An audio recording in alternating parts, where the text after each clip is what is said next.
This is one of the strangest stories to come out of the World Cup so far, and it's something that no one considered going into the tournament. This is the Regista World Cup Roundup presented by me, Jordan Does Football. Before we get into it, let me tell you about the results from yesterday's matches. Group D saw two games with USA beating Australia 2-0 and Paraguay beating Turkey 1-0, and Turkey are now out of the tournament. Group C saw two games as well, with Brazil beating Haiti 3-0 and Morocco beating Scotland 1-0. But let me tell you about one of the strangest stories to come out of the World Cup so far. And it involves the former Arsenal midfielder Thomas Partey. Imagine this, you're selected to play for your country's World Cup squad. You travel to North America, train with your teammates, and come game one, you're not allowed to play. Not because of injury, not because of suspension, but for something completely else. And the reason was, he wasn't allowed to cross the border, but as to why,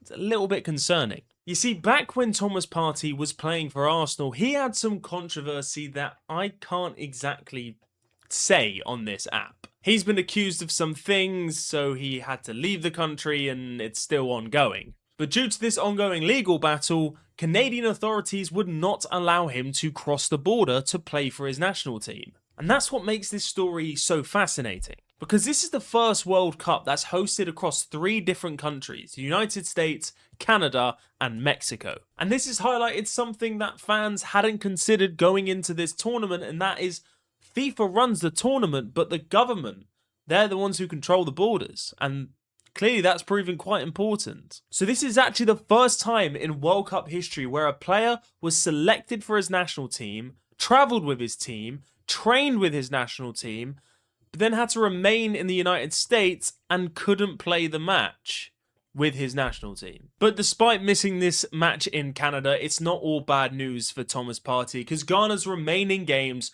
will be hosted in the United States, so he will be eligible to play for his national team. That's all for today for the Regista Daily World Cup Roundup. Be sure to follow for more results, talking points, and World Cup stories that you might not have heard of yet.